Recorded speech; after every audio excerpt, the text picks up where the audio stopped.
Ladies and gentlemen, welcome back to the channel. Keith here from Command the Hoops Celtic. If this is your first time coming across our channel, if you could subscribe, because we're going to 7,000, so any subscribe would be really appreciated. A thumbs up or a comment below would be excellent. So we're coming back from a European defeat, 4-3 the other night against Real Betis. High temperature football, great football we played in the first half. You know, we scored two amazing goals and then we took the foot off the pedal. The defence cracked, pressure got to us, and then we ended up losing the game 4-3. But you know what? We put a good performance in Seville, and it wasn't like a defeat that I was really annoyed about, because to score 3 goals away in any group stage football in European standards is excellent. So we have a good chance of beating Betis at home. Let's see what happens. But Livingston are our opponents tomorrow. It's a 3 o'clock kickoff. It's on Celtic TV and Livingston TV. It's not available on Sky Sports or BT. As we all know, BT don't have the rights for Scottish Premier League games. It's Sky Sports. So what I'm expecting tomorrow, Livingston haven't won this season so far in the league. They've obviously they lost the opening game against Rangers 3-0. They got beaten 2-1 by Aberdeen at home. Then they got beaten 2-1 against Motherwell. Then they lost to Hibs at Easter Road 2-0. And then they drew 0-0 with Dundee FC away in Dens Park. We haven't won in the Macaroni Stadium since they've been promoted. Brendan Rodgers failed. Neil Lennon failed. We got a couple of 2-2 draws. The last time we went there, it was absolutely pelting snow. Near Beaton scored for us, and Mohamed El-Noussi scored, and then Bruni came on, and then got sent off. It was a bad time for the club last season, but it's a new season. It's a new regime. They've had it cleared out as well. They brought a lot of new faces in. They still haven't recovered since London Dykes left when he went to QPR. But what I'm expecting tomorrow is it's an artificial pitch.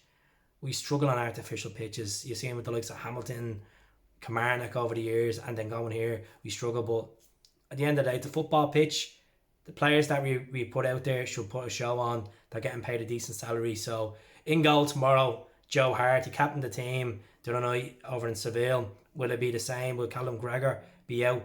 At the moment, Ange didn't do a press conference about tomorrow's game, so it's all a big question mark on who's going to play, who's going to be available. Did we get any injuries over there as well? So Joe Hart in goal. Right back have to be Anthony Ralston. Look, he scored the other night. 3 goals so far this season. Let him play, even though Jovanovic is the right back, prefer right back. Put him on the left at the moment because Taylor is still out. His shoulder injury. We could go with Bolingoli or we can go with Montgomery. Montgomery I keep on the bench. I think he's a good attacking option to bring on because there's not much attacking options on the bench at the moment. With Kyogo being injured, James Forrest being out, Mikey Johnston, Giamacca still not up to standards as well. So left back would be Jovanovic. Centre back would be Stephen Welch. And I'll go with Carter Vickers. I just feel plastic pitch, dodgy game, Starfelt, it's not for me. I just wouldn't play him. I'm sorry, I know he's a 5 million player. I just feel that he still gives me the chills, the fear, and he hasn't settled in. The other night, a ball was coming in the top, and him and Carter Vickers, was no communication.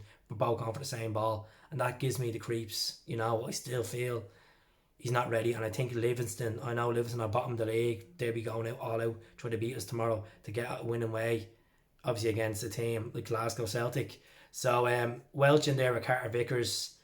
Defensive midfield, if McGregor's not fit for tomorrow, he said in the press conference a couple of days ago, he picked up a knock. I think Callum McGregor doesn't miss much football. I say he could be back in contention for tomorrow. If it's a case that he's not in contention, I'll go with James McCarthy. I feel with Sorrow, he's going to get early booked, and then we're on the edge. It kills the destroy the football, especially if they're pressing on us. Plastic pitch, I just don't feel it with Sorrow. I think McCarthy would be a better option. I know McCarthy doesn't have the full 90 minutes in him, but we can bring him on for 60 minutes, change it around. Sorrow, Tom Rogic and David Turnbull have to play tomorrow. I thought they were outstanding in the Betis game. I thought Tom Rogic was unbelievable for the whole game. He really stood up. He was just quick pace. You know, he won a lot of fouls for us. He's ball through for the penalty, even the ball for the first goal towards him. towards Jota was unbelievable. So Rodgers has to play tomorrow. He looks gone on an artificial pitch as well. Done it against Hamilton, done it against Kilmarnock a couple of times. So Rodgers would be in my heart to score tomorrow. On the right wing would be Abada. He's back from his Jewish celebration, so he's back for that. And then on the left will have to be Jota. Jota was a treat to watch. We all seen it. He was outstanding. He was my man of the match. So I'd have to go. Albion Yeti plays. This could be a game for Albion Yeti. Difficult surface. Livingston down in confidence at the moment, and he's on a bit of confidence. Played well the other night winning the penalty. I thought overall he played quite well. Then he's coming off a double as well the weekend against Ross County. So Albion starts. We've no other choice. We don't have any other strikers. So Albion plays. Altogether, I'm going to go with a 1-0. I just think it's going to be a tough game in West Lothian. They're going to be up for it. They want to get off the bottom of the table. They have the jinx over us as well. We haven't won there just yet. Tough place to go, but I'm going to fancy 1-0. I'm going to say Tom Rogic. I know this sounds crazy, but I'll accept a 1-0 coming back from a European game. The legs are going to be tired. We're playing every 3 days. That's the joys of being Celtic Football Club. Fixtures come quick and fast. Your players come out with injuries, and that's the way it is. You have to just put the team out we have that's available. So I can see Ange just pressing the way he's been doing and just pressing, try hit them early. It was the case that we hit them early in the way we played against Betis the first 20 minutes. We could beat them 4-0, but we have a jinx against Livingston. So I'd say 1-0, we're going to get over the line. If we're disciplined, we defend our set pieces, especially no near post goals. I will be delighted. I'll be delighted to see Welsh starting tomorrow instead of Starfelt as well. Starfelt can come on. Beaton could come on, but I think with a team that's bottom of the league, we shouldn't be looking defensive. Should be going all out attack to crumble these and get a bit of confidence and move up that table. So let us know the score tomorrow. If you haven't subscribed to the channel, as your first time watching it, please subscribe as well. Hail up the Celts.